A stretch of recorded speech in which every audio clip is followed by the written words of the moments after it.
all signs are saying we're heading into a recession. And that's not enough for good business. We all need to eat. So every industry will be trying to pivot and change and adapt and predict and put things on pause. But where did this uncertainty come from? Let's go back to April 9th when President Donald Trump announced sweeping tariffs on hundreds of countries. Those rates have since been reeled in for some countries, and trade negotiations have begun with others such as China and the United Kingdom. But the stock market is still volatile. Lancaster County businesses are dealing with an uncertain summer ahead. Businesses and producers in the county tell me they just aren't sure where tariffs and economic uncertainty will leave them, making it hard to plan for next steps. Luke Brubaker is one of those people still waiting to see how this will pan out for his farm. Luke's 2 sons and a grandson are now in charge of producing milk and chickens on their land in East Donegal Township. But Luke says he handles the details, and while times may be uncertain now, their family is no stranger to harder times. This is a farm that my father bought in 1929, and that was during the Depression. His father told him that he'll never make it because costs were to make money was very hard in those days. Luke showed me around his farm. 101.3 was on the radio, but it was drowned out by the roar of the side-by-side motor as we ripped around through the fields and places where they keep the animals. It's an impressive operation. Over the years, Luke has worked hard to get on board with green energy and be more efficient. This is a very energy efficient barn. It's a big solar array on the top of this barn. We got scrapers here that automatically scrape the manure, and it goes back to the digester where we're making energy, making electricity. This here is a natural ventilation here. These trees helps to make natural cooling in the summer to protect the barn. On that chicken house there, we got a lot of solar. That digester Luke mentioned takes food and animal waste to make energy. That helps power homes and heat water. They also grow basically all of the food they feed their animals. They were harvesting rye for the cows while I was there. But even being so self-sufficient, Luke still has his concerns when it comes to the current economic climate. Well, we are very concerned with how it's going to all play out. But the United States exports about 20% of dairy product, and so we do not hope that we are challenged with that we have to find another source if the tariffs would affect it too much. Luke says there are 3 big countries that buy American milk. Mexico and Canada are our biggest. Mexico in particular is our probably #1 importer of dairy products. Canada probably #2 and China #3. We are having interest in probably getting into other places like India and places like that. That impact on farmers comes from something called reciprocal tariffs, which is when other countries retaliate with their own tariffs on American-made goods. That makes U.S. goods less desirable. That would likely be felt soon, predicts Patrick Fleming, a professor of economics at Franklin and Marshall College. Agriculture is famously, always, as a farmer, you're one harvest away from bankruptcy, or, a country is one harvest away from a food surplus or a food shortage. So the effects would be likely seen the very same harvest year that a trade restriction is put in place. Patrick's research focuses on agriculture, but this is a personal issue as well. He operates a 99-acre farm in Paradise Township, growing soybeans and other crops. Patrick remembers what happened when a round of reciprocal tariffs occurred during Trump's first term. And we felt that impact because of the reciprocal Chinese tariff on U.S. exports. Agriculture, just as general background, it's one of those few industries in the U.S. where we have a trade surplus. We tend to export more than we import in terms of agricultural products. That's very true for soybeans, but also corn, wheat, chicken, pork, cotton. There's very few major classes of agricultural commodities that we import more than we export. Maybe beef is one exception. Let's take a step back. We've talked a lot about tariffs and reciprocal tariffs and what impacts they may have. But how do they actually work? And why do they have such an impact? Leanne Roncolato is an economics professor at Franklin and Marshall College and specializes in international issues specifically. Most of my research when I started out was on international trade, and I worked for the International Labor Organization. She tells me it's first important to understand that international trade helps fill a lot of gaps. If another country is better or more efficient at producing something like tropical fruit, consumers are able to get it at a lower cost here in the US. But when you impose a tariff on that incoming good, it raises the price on it. So what happens when we impose a tariff is if we're imposing a tariff on a good that we're importing, that means that it's basically a tax on an import. So you go to Target without a tariff, you pay $20, right? After the tariff is imposed, if it's whatever percentage it is, let's say it's a $5 tariff on imports, you now go to Target and that shirt is $25. Basically, it's driving up the price of imports. Which would be good, right? Driving up the prices of imports might encourage more people to buy American goods if the price was cheaper. Except there are just some things we can't make as well or as cheaply here. So that's the general idea. But in order for that to work, you have to have a domestic alternative. Someone in the US needs to be producing that product. Uncertainty also goes beyond the whole product being manufactured. Parts to make up one product can come from many different places. Parts of manufacturing products are made all over the world. Because these are such broad sweeping tariffs and is impacting so many countries, everyone's going to be impacted. All production processes are going to be impacted. And one of those impacts is being felt for drivers county and countrywide. April Lausch, Collision Center Manager at Faulkner Collision Center in Lancaster, says prices for car parts have exploded.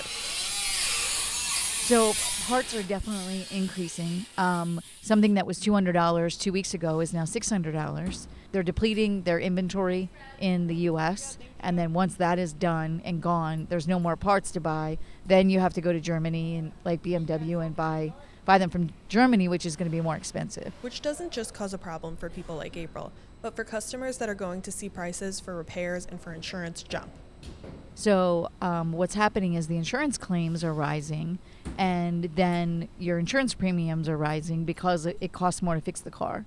So even the electronics in the vehicle are the same. There's more and more cars that are coming out on the road have more and more electronics, which cost more and more to repair. Aside from getting more expensive, repairs could also take longer.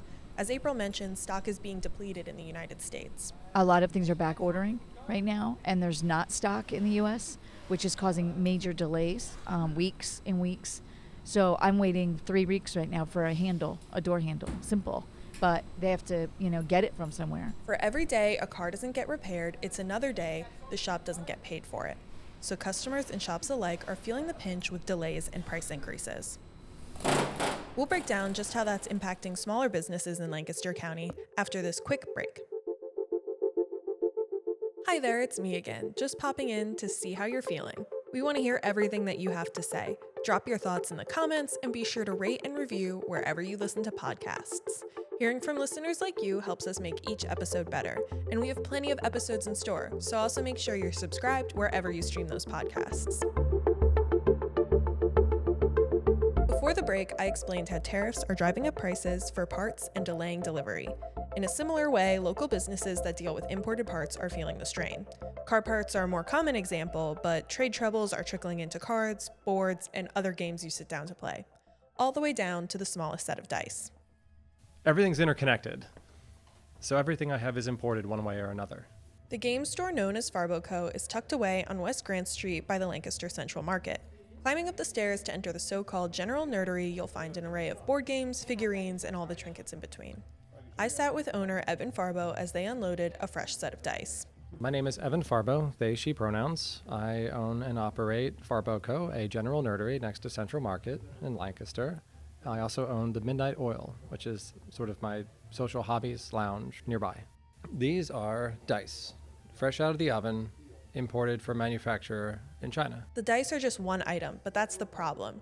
All these individual pieces make up one game, and increased costs could have disastrous consequences for Evan's business. Like the board game industry might disappear overnight because of how they're made, because of all the different parts, all the different manufacturing, all the different things that have to move around to fill a board game with all of its giblets and send it to us, because board games are made in China. All their parts are made in China. Manufacturing in the United States is possible, but This was overnight, and the opportunity to get that up and running was never given a chance, and it would take years and years. The change has some in the industry sounding alarms. Steve Jackson Games put out a very good announcement because they are industry veterans. They talked about how people are just saying, well, just make it in the U.S. And it's like, we can't.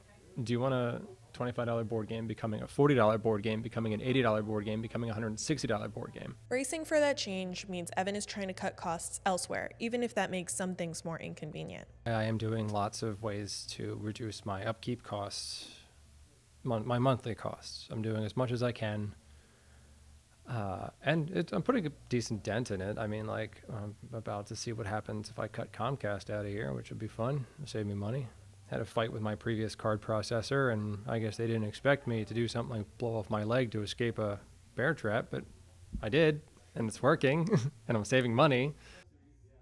Zach Geig is also trying to work with distributors on prices, but the owner of Just Press Play in East Lampeter Township has just completed a $2.5 million expansion. We sat inside that new megastore before it opened to talk, surrounded by piles and piles of video games, vinyl records, and much, much more.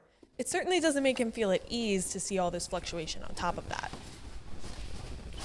Now, with the uncertainties of the federal government and some of the things that we're doing as a country, and certainly the tariffs, you know, it's kind of all up in the air right now. Like, the people that we deal with are distributors, the producers of the product. They're all over the world. Nobody really knows where this is all going to play out yet. Just Press Play specializes in video games and other collectibles. Zach also told me that not only are prices going up on his imports, but that he's getting a smaller cut of the profit because of it.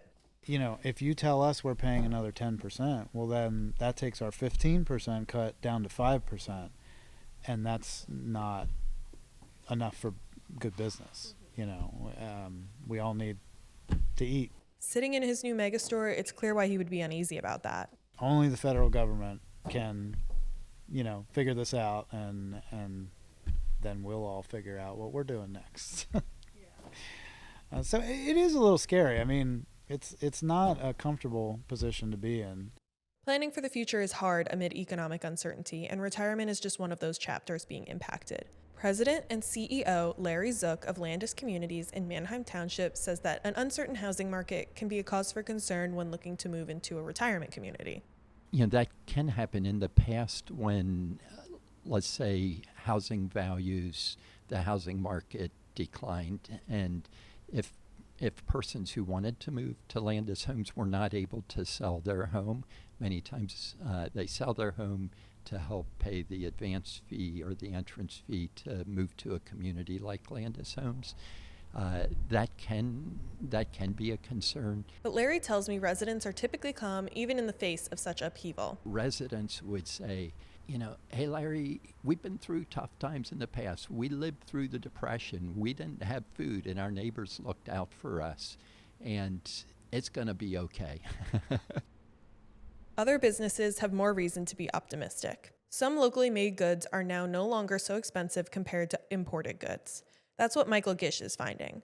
Michael is the owner and president of Gish's Furniture, which is based in Landisville, and specializes in hardwood Amish furniture. I call them substitutes on quality.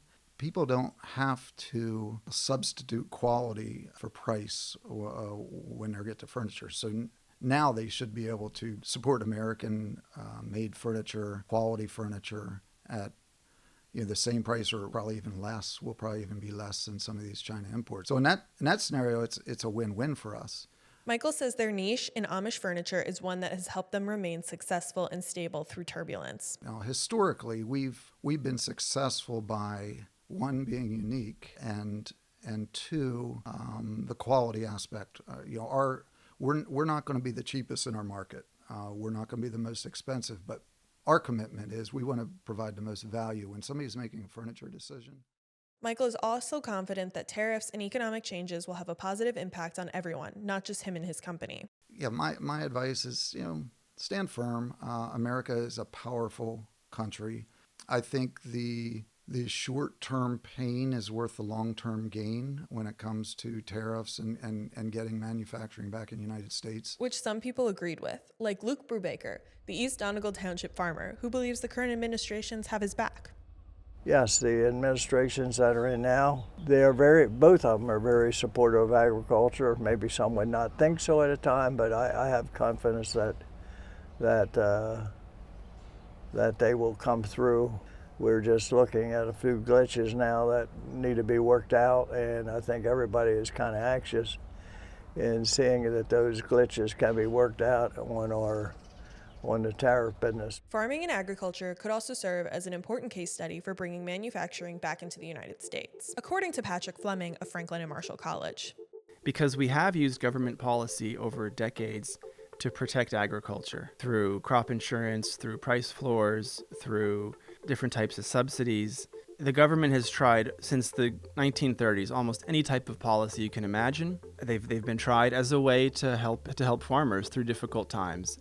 Those policies cost money, but now agriculture competes well on the international stage.